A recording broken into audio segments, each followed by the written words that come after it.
পক্ষীরাজ সোহান চমৎকার শান্ত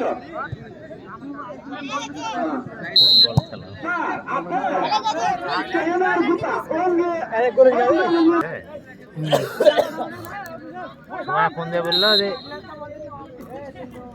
মামা কালকে সকালবেলা যেতে বললো নিয়ে আসতে বলে তো আর মাসুম মারের ওষুধ নাকি জানো আমি যাবো না ইয়াই তো আসবে দুলাভি তো আসবে লিখে লিখে দাঁড়ায় আরে দাও দরকার কি ঝাড়া সাগর সাগর থেকে শান্ত বাসী থেকে না বল চলে গেল কোথায় মাঠের বাইরে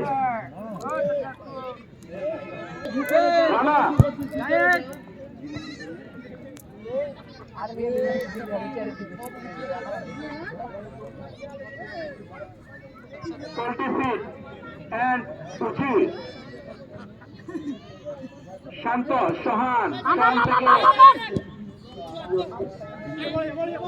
শান্ত সুজিত